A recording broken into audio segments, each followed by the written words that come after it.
the short hallway into the back of the house. I went as fast as I could to the fireplace room where I left my doll and my book. I grabbed those, ignoring the protest from everyone to take the boots off in the house, and went as fast as I could back to the barn through the back entrance. But when I got back, she was gone. She was no longer on her bed of hay. I searched the barn, and I couldn't find her. I sank down on my knees near the hay and began crying. I had lost her. She was alone and scared and probably ran off. I had failed my father. But then I heard a rustling in the hay beside me. I looked, and I saw what appeared to be a shape of the hay moving, but it wasn't the hay.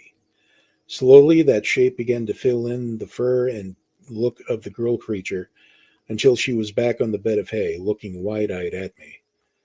I was amazed at what I saw. Wow, I said, is that the way you hide from bad things? She nodded back. Then she glanced at what I had brought from the house. I held out the doll to her. Here, this is for you, I said. She looked curiously at the doll, sniffing at it, then slowly reaching for it. She finally took it from me, looked it up and down, and then finally held it close to her, like she was hugging it. I then held up the book and said, "This is my book, which I'm going to read to you." I then opened it and began to tell her the tale contained within, the story of old Ebenezer and the night he was visited by four ghosts to learn the true meaning of Christmas. I itch. It was a story I knew well. Great Ma would read it to us every Christmas Eve since even before I was born. I may have even heard it while still in my mother's womb. And no other telling of that story, either read or recreated in a play or film, has come close to how Great Ma made the story come alive for all of us. Well, for me anyway. I had gotten to the middle of the book, Great Ma continued, when from outside of the barn I could hear dogs barking. It wasn't our family dog. There were maybe two of them out there.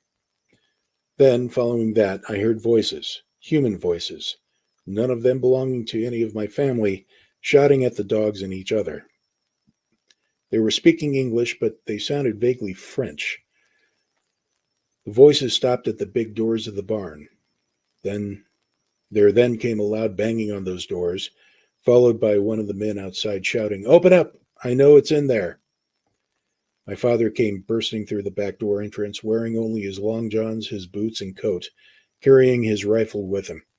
He glanced quickly at us to make sure we were still